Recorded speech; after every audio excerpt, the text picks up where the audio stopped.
The Struggle, Fate of Iberia is the newest Crusader Kings 3 expansion, and it's pretty good, especially for $7, 7 buckies, which I think is a pretty fair price. And I definitely prefer the $7 pricing model for some real content instead of how Europa Universalis 4 charges like $5 just for some purely cosmetic DLC. Like this DLC is a flavor pack for the Iberian region, much like Northern Lords. It introduces the new struggle mechanics where Muslims and Christians are fighting for control over Spain. Now, when you start in Spain, there are different phases to the struggle. You start in the opportunity phase, which is all about setting up your kingdom to get ready for either the conciliation phase or the hostility phase, which all affects mechanics. In the hostility phase, you're able to take large swaths of territory easier, while if you go into the conciliation phase, it's easier to convert your territory to your culture and religion. What phase you go into depends on what actions you take. All involved rulers are doing it, so if everyone is declaring war on each other and being menaces to each other, it adds points to hostility. If everyone is playing nice with each other and marrying in between different faiths, it leads towards conciliation. The issue I have with this system is the fact that you really can't influence it that much. It's all up to the other rulers, which I get that's kind of what they're going for. That's kind of the point. But like even if you're king of a lot of territory, you don't really get to decide the direction that your kingdom's going in, and I wish that you could. Like maybe it would give you different debuffs and other modifiers depending on like if you're pushing for more hostility or conciliation, depending on what type of vassals you have. Because currently you can run into situations where you control the whole peninsula, but can't declare victory in the struggle because you're not able to get into the hostility phase again. Because the mechanics don't really account for that. Because in order to declare victory with controlling more than 50% of the peninsula, you have to be in the hostility phase. The mechanic could have been done better, but hopefully with some more patches and time, it will get better. There's also a new type of war goal, the struggle clash, which depending on what phase you're in, allows you to take a certain amount of territory. In the hostility phase, you can take like 3 to 5 provinces at a time, just add territory. But in the more peaceful stages, like conciliation and opportunity stages, you can only take one province at a time. There's also a bunch of new beards and clothes and hats for all the people involved in the region, and new looks for castles and villages. And the new events are pretty good. I really wish they would have added some more because there are still just so many repeats. Like, how many times is my court physician gonna ransack the graveyard after I've already told them to stop?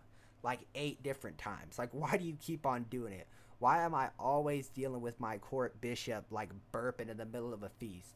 I really wish they would have just added some more, or maybe like once an event fires like 5 times in a single ruler's life, it shouldn't fire anymore just to prevent a lot of repeats.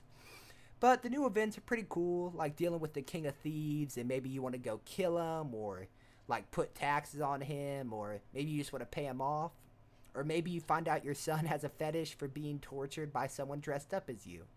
It can get pretty deviant real quick. They also added a new chess event, which isn't implemented super well, but I appreciate it nonetheless. It kind of plays out like rock, paper, scissors. I wish that the learning skill had more to do with it. I mean, it does right now, but having a high martial or intrigue skill can also win it for you, which I don't think is really accurate to chess. It's really a lot more about intellect and strategy, which I guess like the high martial is kind of accounting for.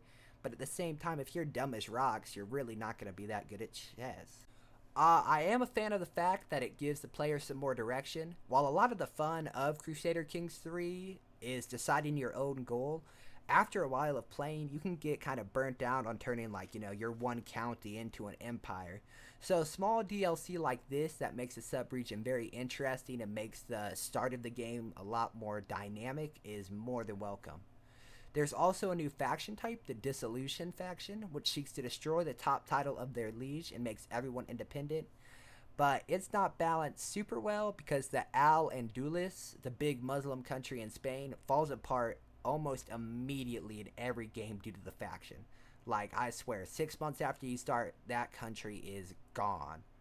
Another complaint I have with the new struggle system is that it is region specific. I understand why they did it, of course. They wanted to focus on Spain. This is literally called struggle, you know, the fate of Iberia.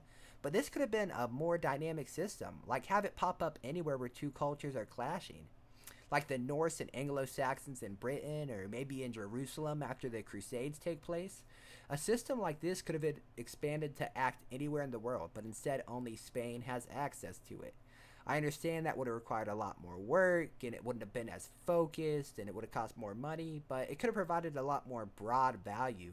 Because if you never play Spain, or for some reason don't like playing in Spain, you're not really getting any value from this DLC. That's kind of all I have for the review section, but a piece of advice, good kingdom to try out in this new DLC is Navarra. It starts out with the high partition succession law already available. So I mean, you can just kind of set yourself up pretty nice because you're able to have your heir keep most of your land, so you don't really get fucked over by the Gavelkin like you do in every other game when you're first starting out. You can also start your own religion fairly easily, and you're right on the border of Europe, so you can expand to other areas than Spain. Definitely a bit of an easier start most of the time. I have been fucked before playing as Navarra since you do start at such a small country.